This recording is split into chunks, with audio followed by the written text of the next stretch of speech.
Hey everybody, welcome back to the LuckyDog podcast. This is your host, Elias Roush. This podcast is sponsored by EliasRoushMedia.com, photo, video, digital media production. Today we are discussing the season and series finale of Succession, season 4. I'm kind of at a loss for words, but to be honest, this is where the show always felt like it was going. I thoroughly am impressed with essentially the entire run of Succession. The worst episode is still better than the majority of over 2/3 of television that is produced these days. From the writing to the casting to the whip snap sharp writing, nature, directing, it's all just it's there, and it feels so lived in and natural that this show always felt like it was going to end up in this place. Now, let's talk about it in two different ways, maybe in a couple of different ways if you want to give it more specific, but basically, spoilers. Kendall does not become the successor, and it's all hinged on a vote with the Gojo merger takeover led by Alexander Skarsgård's Matsson's character, which is supposed to be kind of like a Elon Musk-esque type character buying a Fox News type organization.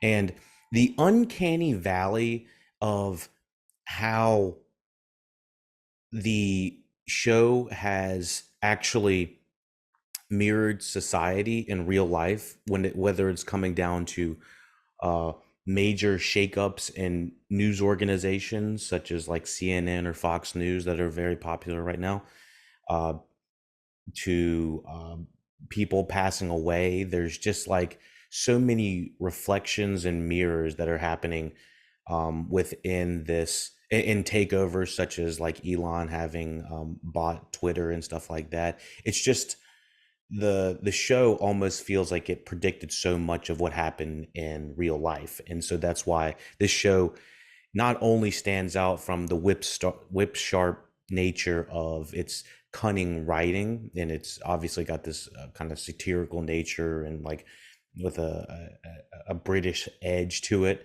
but I gotta say that this show is one of my favorites. I it's hard to quantify why exactly it is my favorite, but I feel like it hits on all cylinders from like everything I just said, that there's no downsides in my opinion about this show except for maybe the overarching, do you want to watch terrible people coordinating terrible shit, because essentially it's almost too close to real life in some scenarios, whether we're talking like the uncomfortable election episode or these episodes that are a little bit more family focused and family based.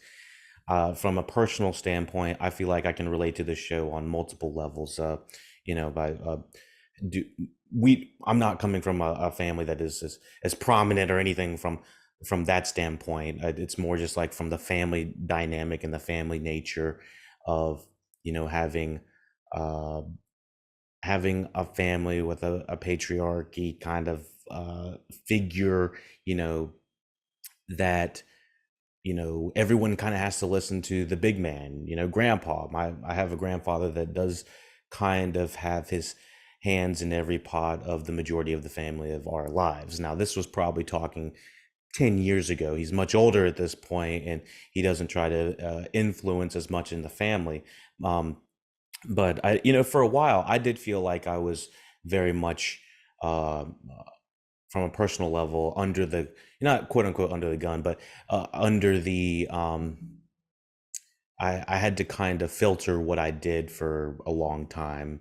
Just you have to be extra, walk extra straight, eh, put, dot my I's and do my T's and all that. Just be very, I guess, good natured publicly and stuff like that. And it's not like I'm not now, but I'm a little bit more free to do what I want to, and he's not quite as overarching with it. So I can definitely relate from that kind of nature from the family dynamic, and then having family ties where people that are very close to you betray you. I've been there too. It's uh it's a surreal experience to have people that are that close to you affect you in that way, but they know how to get under your skin, just like Shiv and Roman.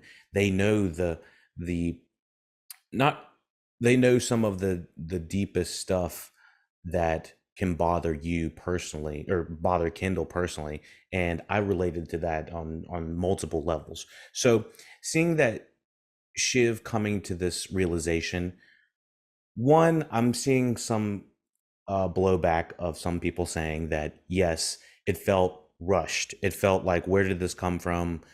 It felt like we had established that she was on Team Kendall the night before, meal fit fucking, like all that stuff.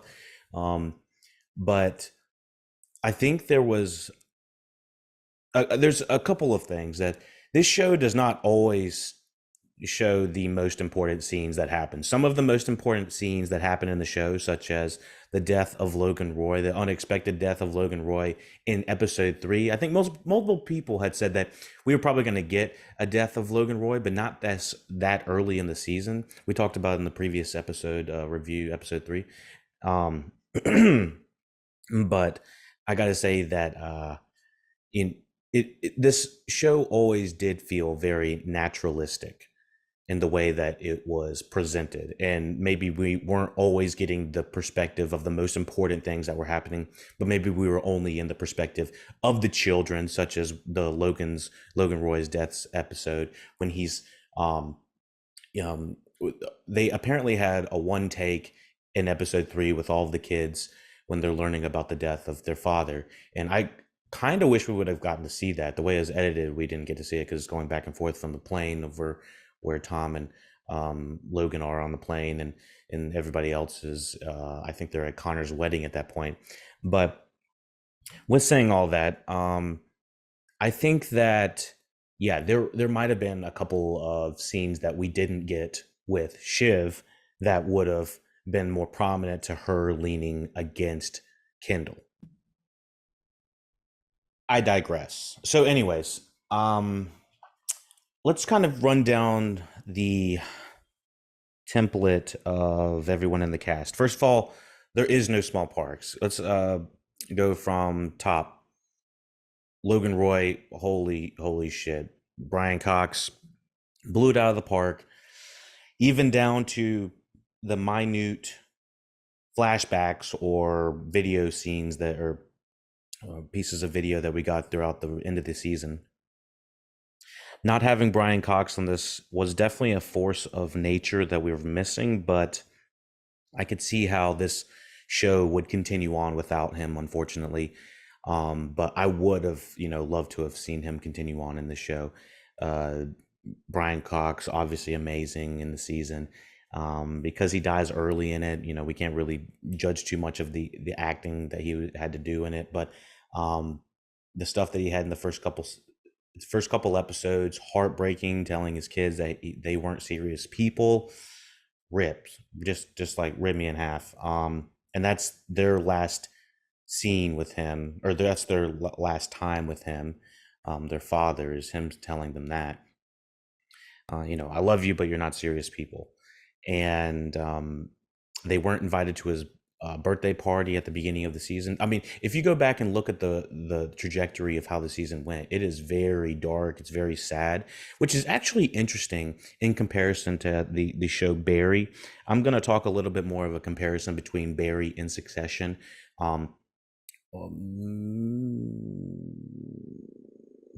We'll do it at the beginning of the Barry podcast, so that it'll give you a reason to jump in there just to listen, but it'll be before the spoilers of Barry. So the interesting part about this show being so dark is that I still feel like it was able to have that lighter tone.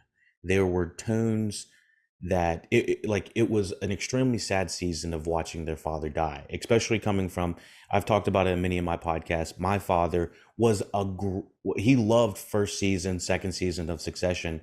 He got cancer in between third season, and passed away pretty quickly from pancreatic cancer. And so he didn't get to see 3 and 4. So these last 2 seasons, I want to say it was around 3 or 4, around COVID time, that I was watching this without having my father actually in my life. So it changed my viewing experience from watching these kids have a really rough experience with their family to actually having to kind of go out on my own in my real life, and not have someone to ask all these questions and shit to. It's not like he was answering all these questions, but you just don't have that individual to ask all these questions to. And so having to live through it myself and then watch these kids on television. I mean, they're adults now, and Shiv, Roman, and Kendall, Connor, all of them. They're obviously adults, but they are very much still children in their own right. They have this arrested development uh, kind of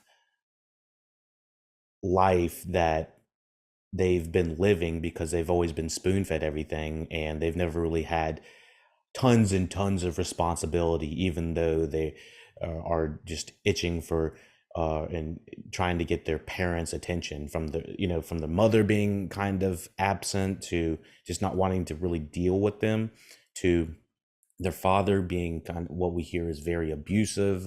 Roman was in a fucking cage. They played that one game, they're bore on the floor, and we find out Roman was in a cage for a long time. And it's all these random stories we find. The funeral of Logan. There's so much to talk about in this show. I'm not going to be able to cover it all, but the funeral of Logan with Ewan, his brother, kind of talking about how there's the stress uh, of the family polio that they had possibly carried over and given to his sister, and there was this big guilt that was weighing on him, and there's possible abuse of from his parents when they were very very young. And it's just a whole terrible cycle of all this going around. By the way, Ewan, oh my god, uh crushed on that funeral scene. Like, I feel like the only way we could really talk about the scene is saying about the season is like what our favorite scenes were. And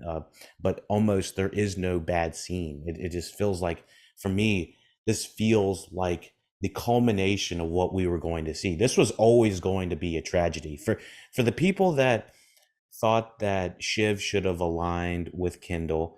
I can see that from just the storytelling perspective of like, well, why didn't she vote for him? Well, there were small hints that, one, she still had this resentment against Kendall. She has Tom on the other side. She was basically in Matson's pocket up until she found out wasn't actually a CEO. There's just so much of uh, the track that was laid out in very minute detail that we didn't get very specifically um, told to us. But if you go back and watch, you'll see that Shiv was never 100% on Kendall's side, and I kind of align with that. And the thing about these kids and the way that they're written is when they're talking to each other, you can tell when they're telling the truth, and you can tell when they're lying. Like, they're all terrible liars, I feel like, in their own right. Roman almost never lies. The thing is, he's just so blunt. He's an asshole about it. Um, and he's also, um, he's doing a whole bunch of uh, Nazi propaganda shit through this season. They nosedive into the character of Roman, and he basically hits the top of the world to the bottom of the world in this entire season. And I gotta say, Kieran Culkin, oh my goodness, I think he's probably up for the best actor award, best supporting actor. I'm not sure how this show is calculated at all, because it feels like everyone shares screen time at the same time. I don't know who's considered an actor versus, is everyone a supporting actor, or is everyone a leading? I don't know. Um, but I loved everything they had. All these these kids having to endure. All these actors, all the kids, even Connor had his moment at, I think it was episode 4. Was it at his wedding, or I think it was the episode 2, when he freaks out on all three of them. And he says, like, I am the eldest son. and he is constantly being stepped on and forgotten by literally everyone, including um what's it family, including that crazy theory that with the Tom's Woms Gams theory. Let me just finish Connor real quick. Amazing. Love the performance by Alan Ruck. Him and Willa, they are clearly not going to be very happy in their relationship, but they are still the only ones that started at the beginning and ended at the end. It's supposedly that's a pretty happy ending for them not to go through all that. And they also, Connor was not involved in that crazy ass boardroom fight at the end. So much, so much.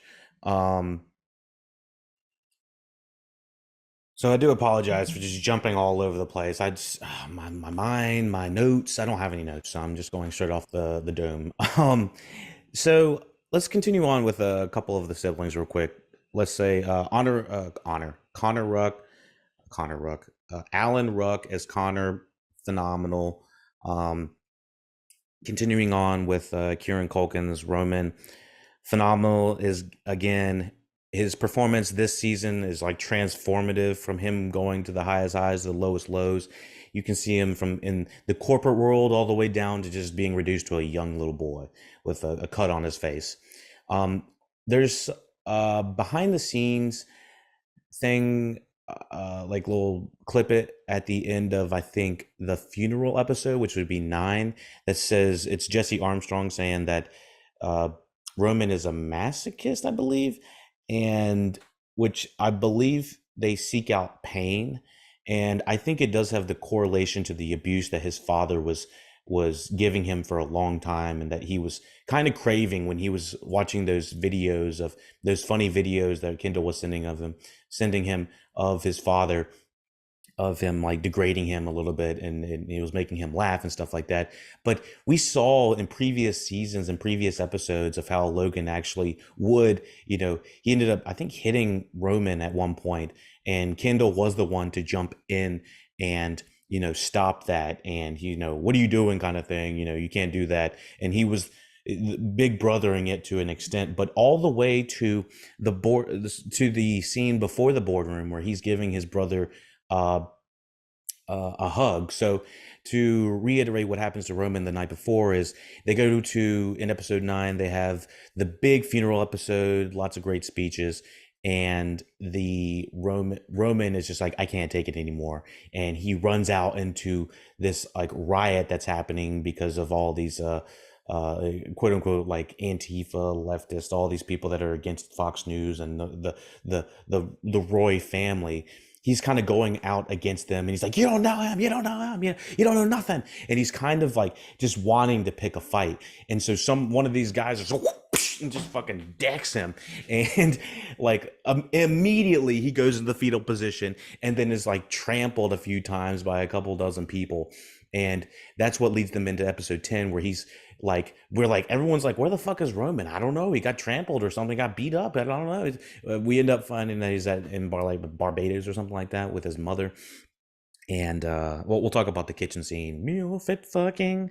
So the Roman character is deduced to having these scars and cuts on his face. Not scars. It's a giant gash on his face, bruised up. And he's just, you know, by that point they have decided to have Kendall say, I'll do it, I'll be the CEO. And Roman and him are having kind of a powwow before they have the vote. And Roman and is like, like, why wasn't it me, man? He went full on like Uncle Phil. Why doesn't he love me, man? He went that far. Y'all know what I'm talking about if you watch Fresh Prince. That one scene, that one scene. Um, Roman is kind of like looking at his stitches, and he's like trying to pick at him. He's like, the stitches look good, the stitches look good. And he's just like, keeps wondering to himself, like, why wasn't it me, man? Why couldn't it be me, man? And then Kendall brings him in for an embrace, and he told him it was marginally not, it was very close to not being. And Roman is just rocking back and forth in the shoulder of Kindle, to the point where his it I didn't get this at first. I thought Roman was just like he just craves, he's in so much emotional pain, he needs to have it physically. And uh, I can't say like I've been to the point where I've like I gotta cut my arm and do all that shit and stuff like that. But I've been to a point where I was personally emotionally at a point that I was just like I feel terrible emotionally and I need to go do something to get myself out of that emotional funk. What I did was I just went and skateboarded and longboarded a long fucking time, and then I fell off and I literally busted my arm, and I don't. It made me forget about the emotional pain and turned it into physical pain. And this was a while back, and I hadn't really had that transference of pain, and the pain was originally caused from a heartbreak. So it's so interesting that the way that your mind perceives pain can go from a physical or an emotional pain and a transference to focusing on a different type of pain. I think it comes down to your mind is focusing on different parts of of pain, you know? So it almost does make a logical sense from that standpoint. I'm not out there skateboarding and falling off my skateboard every time I'm sad now. I'm just it was something that I had noticed for a minute. I was in a funk for a little bit, and then all of a sudden, it's not like I'm telling people to go do that or anything like that. I'm This was my personal experience, but I can relate to needing that transference of pain. I'm feeling fine now, but um not got a couple scars and stuff like that. But what's going on? They coming to get me? No. So the transference of pain of Roman kind of just burying his head in Kindle and Kindle kind of letting it happen. I originally was not interpreting it at all like Kendall was trying to hurt his brother at all, but I felt like it was just a really intense embrace that Roman needed. And uh, some people said that they felt like Kendall was trying to impress a little bit of a violent nature to kind of have those stitches come out too a little bit. Um, but I didn't quite kind of feel that. I feel like it was a pain delivery system that Roman needed at that time. Like if Roman was like, "Get off me," he would have got off of him. This was not that fight that happens later in after the vote. So let's kind of go by this episode real quick so I don't have to forget anything. So Kindle scrambles to secure the board votes to block the Gojo deal. I gotta say that Matson, Alexander Skarsgård, has been phenomenal in this season. He's been an absolute douchebag in the best way. And I got to say the attire they have this guy in is just phenomenal. It's like he's loose, but he's like loose rich, and it's like he's wearing a tracksuit that could easily cost $100, but it probably costs like $10,000.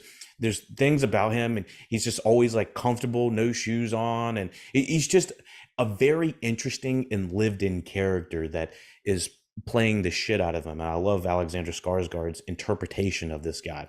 I have a feeling if you ever met anybody that was like this Matson guy, he would be insufferable, sending blood to fucking his assistant and like sexually harassing probably half the fucking company. Oh my jeez, this guy. So he and Shiv visit Caroline's estate in Barbados, where Roman is recovering from his wounds. Now, Matson interviews Tom and offers him the CEO position. The Tom Matson stuff, the entire season, Tom is like, "I'm tired. Am I going to get fired? Oh, God, I just had to deal with Logan's death, and now I'm tired again. Oh, my goodness." The entire season has been just stomping on Tom. And then other scenes of Shiv are like Shiv and Tom, like just so many scenes of Tom just getting kicked and battered around that for him to come up on top honestly makes way more sense than not, because everyone else was going to war. So who is left to actually run the company? Because the war happened in front of some of the most important people. They literally just go at it, and they are just at each other's throats. The siblings at the vote are literally fighting each other at this vote, and everyone's there to hear it, witness it. Everyone at the vote. Ewan's there. Oh my goodness, Ewan's like, oh hell. So Logan was right. They are not serious people. So that's why Mattson needs Tom. Tom makes sense because what's it? Shiv says he'll suck the biggest D in the room. And it's absolutely true because he's always going up to anybody. I think ever since Logan passed, he's like, I'm here to serve. He goes up to Kendall, I'm here to serve. He'll get kicked right in the nuts and be like, I'm here to serve. Mattson's like, I literally want to buck your wife. Just a little bit. Just a little bit. And he's like, I'm here to serve. And it's like, dude. I mean, okay, so I have my qualms with Shiv as well. Now, there's a lot of things. To say about Shiv. We'll go down there, but that part, I was like, dude, you were literally willing to do anything. And so Mattson is like, I need someone I can puppeteer in the same way that they were showing that cartoon of Shiv puppeteering Skarsgård. I need the empty suit. I need the cog in the wheel that I can maneuver. And that's what Mattson does. And so he chooses the guy that is probably the easily, he can be disposed at any time. Everyone that thinks that Tom has the crown on his head has no idea that he's actually under a guillotine as well, because he can be chopped off just like that. He can be named CEO and then just like that, you're done, son, get out of here. Again, with the real life parallels of Elon Musk actually naming a new CEO for Twitter, I do have, let me see, Linda Yaccarino, and that was May 12th, 2023, 2 weeks before, like 2.5 weeks before that, the last episode aired. So, I mean, the uncanny valley of everything that's happening is just kind of like, whoa. It's Jesse, how did you do this? Like, it's almost like the Simpsons joke where they show the joke and 10 years later it actually happened. Oh my goodness. It's not just that it happened, it's that it's happening so close to the actual Succession airing. It's like, are y'all watching in this and just having ideas, or what's going on here? Because these are things that have to have been talked about and planned for, I would have said, at least a couple of weeks or months, naming CEOs and stuff. And I've got different opinions about the Elon Musk's Twitter situation, but we'll do that another time. That's for an aftercast. We'll cover that on that time. So yeah, Mattson names Tom in the position. Greg tips off the siblings that Shiv will not be Mattson's CEO. He's in the bathroom and he's telling Kendall, I've got, solar universe ending world news kind of shit. And Kendall's like, yep. Tell me, go ahead and tell me, And he's, Greg is always trying to, what can you do for me isms. And he's learned to play the game to the extent that he can. I mean, we find out that he's the highest paid intern probably in history, $200,000 to be an assistant. Like, whole land to Greg. But that's crazy. The slap box fight that we get between Tom and Greg once Tom finds out Greg's been going behind his back, dirty dealing.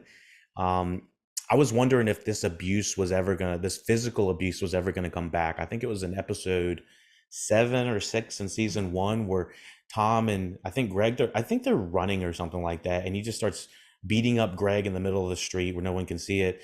And I always thought that Tom was a fucking douche after that, and he is still kind of a douche. He's not a great guy because he's so moldable, and he likes that lifestyle so much that he'll do anything to do it. But he's on the abuser angle too, where he's just like beating up this guy, and Greg's had enough. You see Greg the egg is Greg the egg, but he's taller than Mattson. I mean, Alexander Skarsgård, when he's coming in, he's like, hey right, like he's like flipping out and shit like that. He's tall and he's imposing as fuck. But then when you got dang Greg the Egg, I think he's probably every bit of 6'5". Hold on, let me see. What is it? Braun, Greg the Egg height. 6'7" tall. Holy Jesus. He is a giant. Oh my God. Um, that's tall as shit. Yeah, some of my I've got a friend that's 7'2", so that's the tallest I've ever seen. But 6'7" is still way up there. That's straight up basketball height right there. Um, so that's why everyone is he's towering over everyone. So you get a slap from a 6'7" ass dude. His hand is half the size of your your arm or something like that. Like it's it's crazy. It's crazy. So the siblings then agree to let Kendall take over, forming the voting block. Now, this is where I'll talk about Shiv. I know that kind of been all over the place. Shiv is interesting. So we've talked a little bit about Shiv and just what she's all about, what she's been doing, what she's been planning. At the beginning of the season, she's with everybody. All the siblings are together, everything's okay, which at the end of the season is not going to be good. Logan dies, they disperse, then they come back together again in the middle, and then slowly there's a decline of we'll have Kendall be the temporary CEO, and we'll have Roman as co-CEO, and Shiv will kind of get fucked off to the side, even though she's supposed to have say in this as well.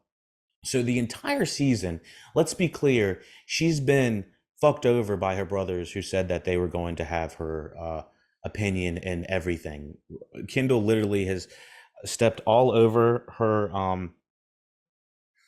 her professionally and corporate um, inputs. They were completely dismissed to the side. You saw how he acted in the middle episodes towards her. It was all of it was reasoning and laying track towards this individual kind of fucking hates Kendall.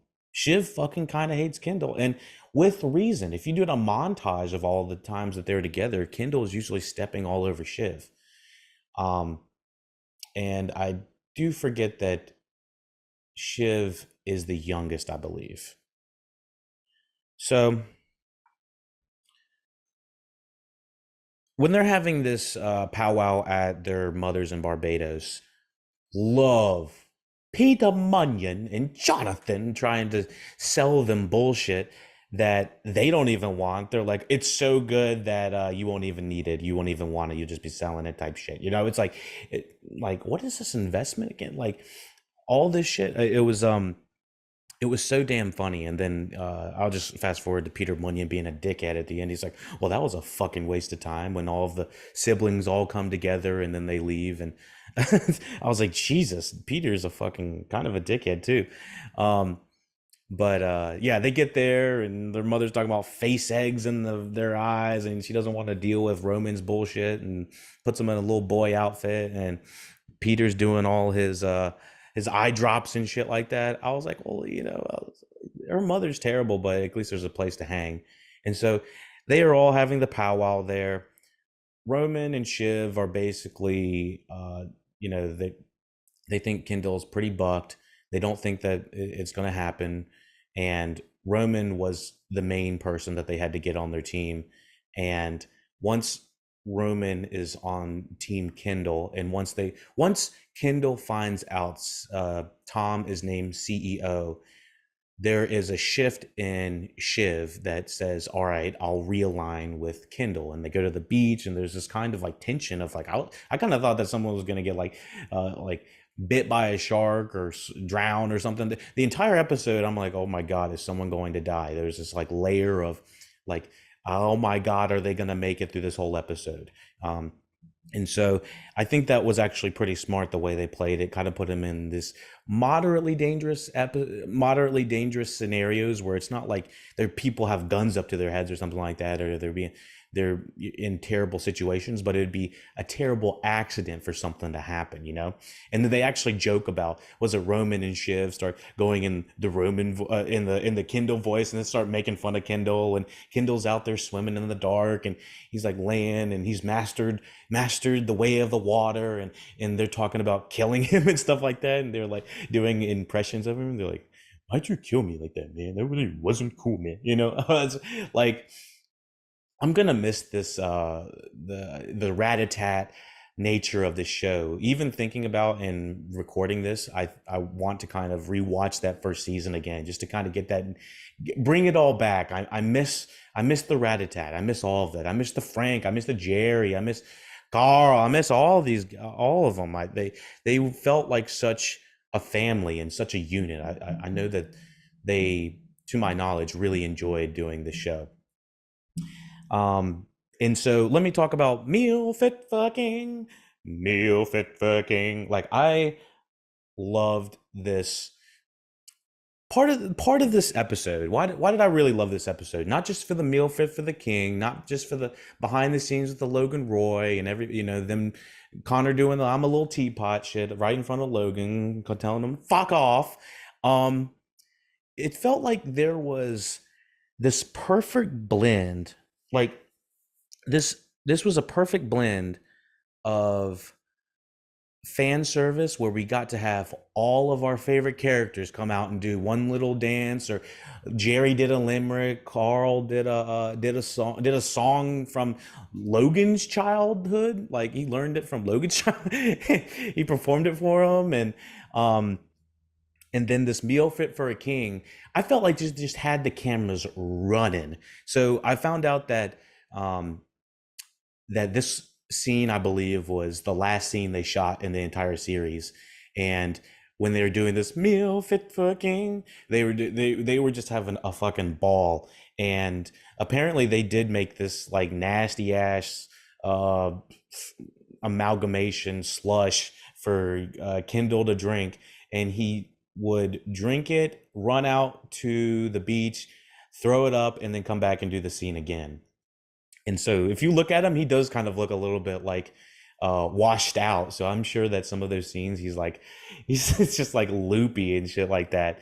And at the end of that scene, there's video going around of them, the siblings Roman and Shiv, shaving Kendall's head, or Jeremy Strong's head, and it is so funny. And then they crack a fucking, I think Roman cracks an egg on top of it, and I just think that they just look like such a fun time to hang out with. I would literally watch 10 hours more of behind the scenes of this entire cast making this, because I bet they are so interesting behind the scenes. There's a degree, I understand that they are actors, and majority of the time they don't act like this at all, but to an extent they have to have that comedic timing, and they have to have that comedic chop. It would be very interesting to see how they act in real life versus how much their character is influenced by them. So anyways, meal fit for a king was one of my favorite scenes, and like many scenes in this last episode, I feel like were a little bit fan service in the right way. And the way that I don't like fan service is uh, maybe being way more specific on answering questions that we really don't give a shit about. That's kind of a little bit more stuff I'm not crazy about. But anyways, let's continue on. Upon their return to New York, Shiv learns Tom has been chosen as CEO. The siblings race to sway the board. And there's this level of pacing that is through this episode that just feels like we gotta fucking book it. And I never felt like this was ever dragging, even though there was like slower scenes, and just I was glued the entire time. And the scene between Shiv and Tom, and him saying, "You would do the same for me," and blah blah blah. And when Shiv finds out that it's Tom, it's just like there's this combination of like, oh my gosh. Um, And so, oh, and to be clear, when the siblings found out that Shiv wasn't going to be CEO, it was due to a retraction in a letter that was supposed to go out uh, to the board the next day, I believe, but they had removed her name. So that's where the retraction came from. Tom had not been named at that point, I don't believe. Shiv finds out, I think, at that point, the when they get back to New York. So the race to sway the board. The board comes to a 6-6 tie over selling to Gojo, with only Shiv left to vote. And the big reveal on this, or kind of like the turn haven here on this, was we've seen this vote. We've seen this kind of episode before. It was one of the most intense episodes in episode 7, I believe, when Kendall tries to overturn his father and is voted out because he's late. And it's also Romulus. He's like, Romulus, you better be smelling your armpit, because what was it? Roman was going to vote his father off the board and vote Kendall in, but he ended up putting his hand down, and Kendall wasn't there to really persuade him or anything like that. So it didn't come down to Roman's vote; it came down to Shiv's vote.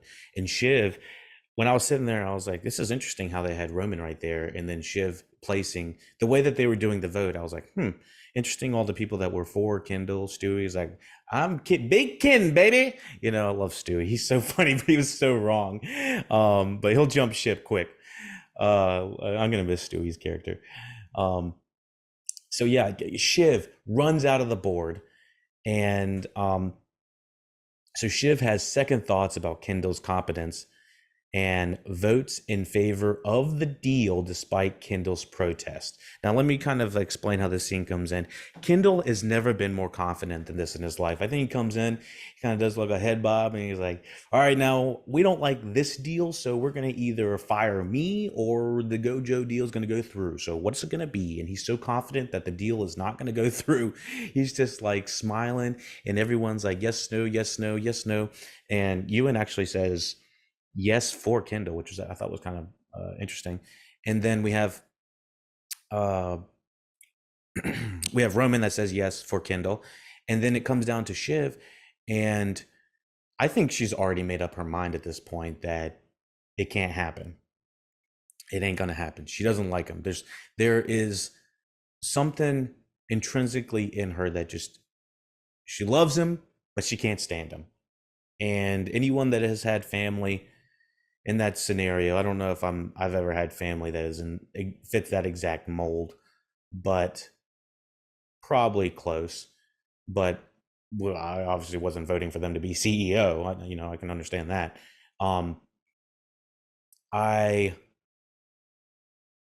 I can see why Shiv did this. And like I said, if you had a montage of all the stuff that Kendall had been doing to Shiv over the course of the series, not just the season, you would see why she would probably say that as well. And I'm sure stuff previously in her childhood, previously in other things that we never saw in the show, would affect her too. It's just like there's so much baggage that Kendall has not made up for, and he's not done it nearly enough. He hasn't paid enough for his sins, I guess, is what she thinks, to an extent of saying, you killed a kid. And he's like, you know what Kendall says? He says, which? I mean, wait, what? And then, so two things. He says, which kid? So it's like, wait, how many people have you killed or killed? It's like, wait. And now they're having this conversation. It's Rom, Kendall, Shiv in another boardroom across the hall in a glass room that is still very, you can hear all the audio coming through that room into the other boardroom. So you're assuming everyone's hearing this as well as seeing it, because it's a glass walled room. You see everything, looking like a Westworld room. So they're in there, and Shiv is like, you fucking killed a kid. And Kendall's like, which? Wait, I mean, I made that up, kind of thing. And they're like, wait, what? you made it up just to bring us all together, that type of shit. He's like, yeah, I just made it up to bring it all together, and that type of thing.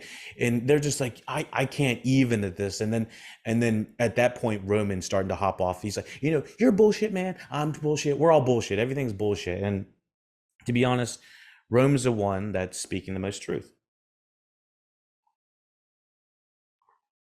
And so he calls it like he sees it, says everyone's bullshit. And so Kendall starts to panic a little bit and start acting a little bit like an addict. And he's like, I'm gonna die if I don't have this. I'm a piece built for a specific machine, a cog in the machine, and that is me. I am made for this. And if you look at any time Kendall does not get what he wants, he's just distraught and asinine. And then add the fuel on top of Roman saying that his kids are illegitimate bloodline, and the I think he said one of them's a buy-in, the other one is a mix of Rava and the file cabinet guy. And Kendall's like, ah! And fucking just wigs out, and he's not quite like, I'm not even sure what is happening. I've never even seen this kind of this aggression. He's just smushing Roman's face into the into the glass, like Roman's in the glass, and then everyone on the outside of the boardroom is like, oh my god. And Shiv is like, oh my god, I just can't even right now. And she just like walks outside, and she's like goes and I guess does the deal, passes the Gojo deal.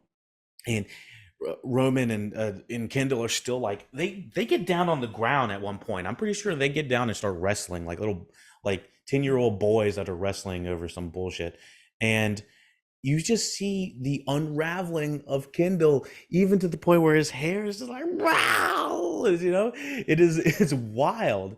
And so he's just like, he comes back to a second, and he's just like, oh shit. And talking about illegitimate bloodlines and shit like that. He came back. He's like, "Oh my gosh!" And I think that's the first time we've heard about that. And so he's just like fixing himself, and he turns and walks away. He's like, I'm sorry about that." He doesn't really apologize or anything like that, but he just kind of walks away and goes into the boardroom, fixing his hair, passing like 20, 30 people that are in the hallway that had seen that, and they're all everyone in the hallway is, like, they just saw that, but no one even tried to stop it. And he Kendall walks in, and he's like, all right, let's just try to adjourn this for tomorrow, adjourn this vote. And Frank's like, you can't, son, it already passed. And Kendall's like, just like got this look on his face, is like, all right. And then he's just like, the blood drains from his face, and just he walks the fuck out. He's like, we'll see ya. And he just goes in the elevator. And I think most people thought at this point, because Kendall said like, I'm going to die if I don't get this job, kind of thing. I think most people had predicted that Kendall was going to die. Kendall's death was imminent. And I can see how people would want that or see that. I never saw that was this show. The reason I never thought there was going to be another death past Logan was strictly because the death of Logan lingers so hard in the season, and it's always talked and referenced about, that having another death, in my opinion, feels like kind of a hat on a hat. Like it's unnecessary, in my opinion, to have another death. And in my personal opinion, after watching over 500 pieces of media, killing someone generally in a piece of media, in a movie, television, whatever, is not the most interesting thing to do. You want to do that, in my opinion, when you absolutely have to, when the natural story progression leads you there. But just doing it for the sake of doing it, because like, and now Kendall's going to go jump off the roof, or he's going to go jump in, to a canal. It's like, I never felt like that was this show. Like, these people are so rich that the the bumpers they have created majorly will keep them from ever hitting that rock bottom. Now, I'm not saying every rich person's never going to be depressed or anything like that or have those type of thoughts. It literally happens to anyone regardless of stature, but it's the it's the fact that they have the monetary value to buy the best of the best healthcare to get you out of that funk, you know? Having really good healthcare, having a really good therapist might help you just a little bit more or a lot bit more of not being so damn depressed. And so think of the average person that goes to therapy, $100 an hour or something like that. I don't know what therapy costs.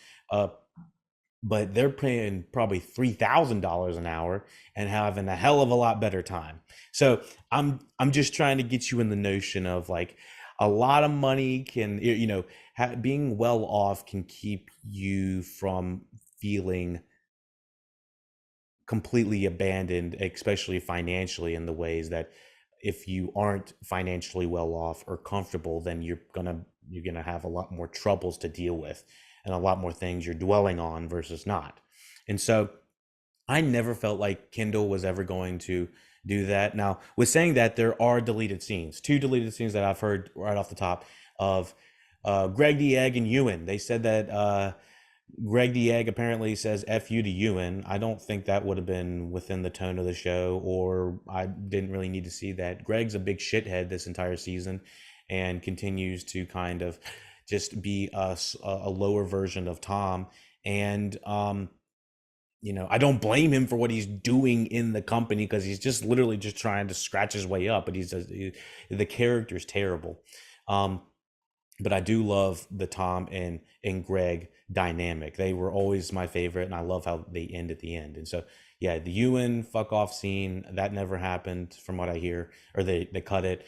And then the other scene that happened was Kendall at the very end of the show. Basically, he let me complete the plot right here, and we'll finish it up.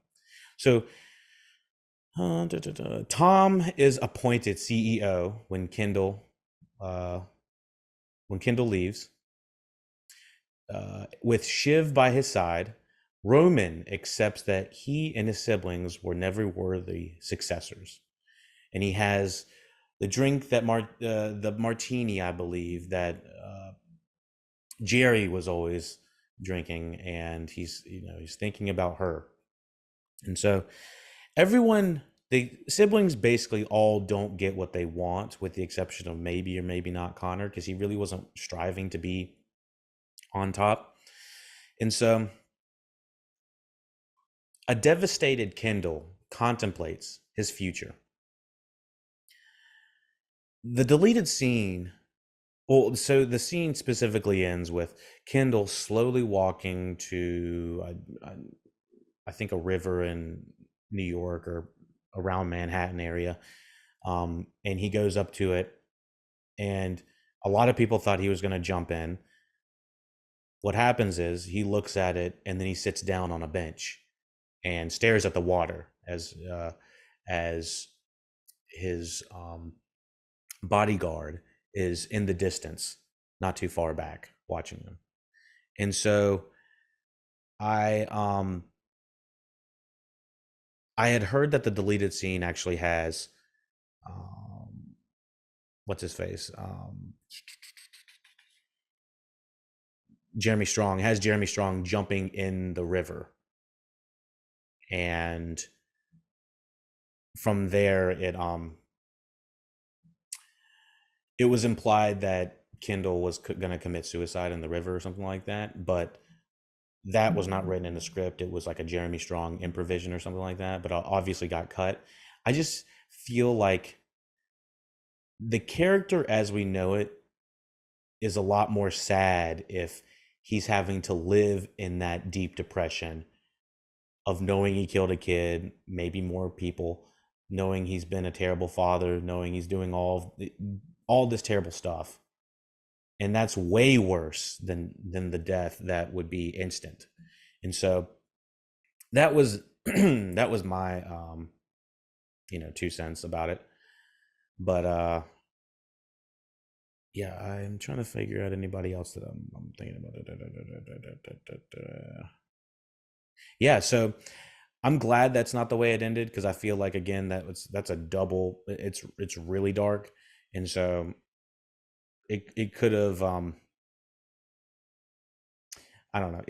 Like I said, it's just really dark, and the show's already dark, and it's mainly focused on the succession of the death of Logan Roy, and so I don't think we need another death on top of that. There's Barry. We're going to talk about pretty soon, and Barry feels like they did that hat on a hat ending. If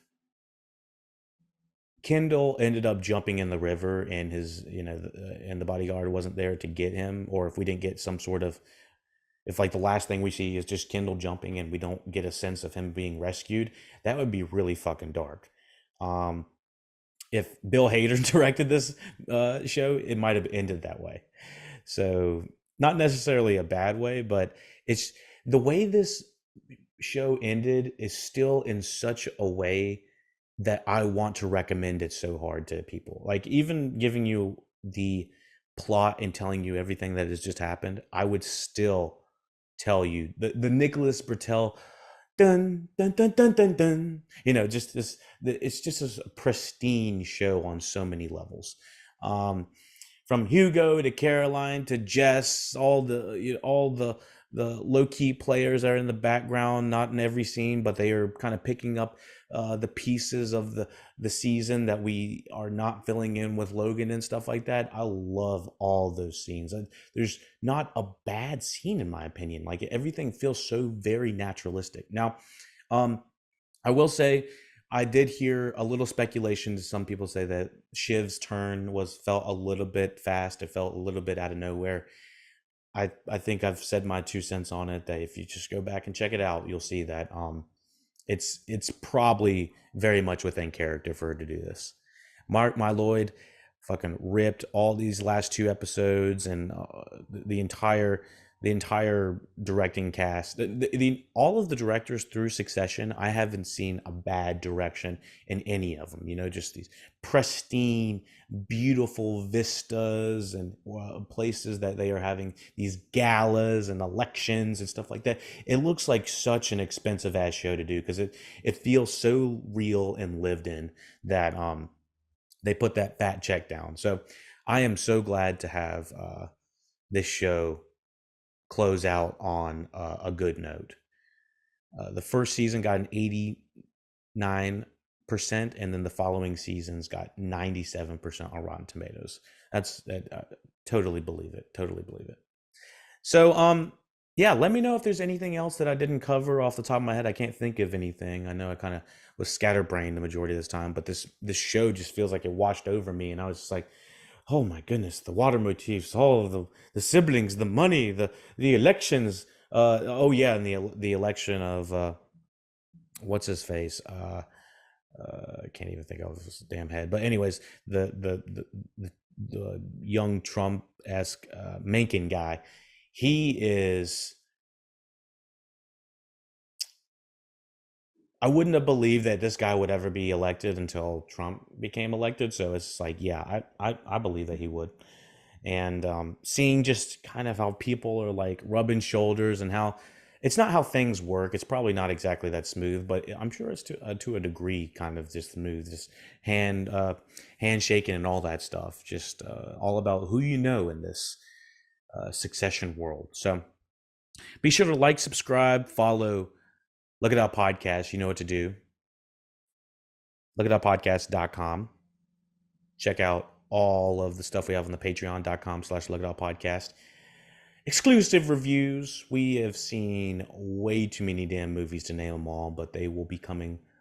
More will be coming down the pipe. Um, Getting ready to drop the Fast X review, and then we have Barry season 4 season review, series review as well, and tons of other pieces of content coming down the pipe. Again, we have the aftercast for when we're talking about in between shows and stuff like that. If you got questions, all that good stuff, Aftercast, that's a good place to have that. Check out Look It Up Podcast on your favorite platform: YouTube, Twitch, SoundCloud. We're on all of them. You know what to do. Fuck off.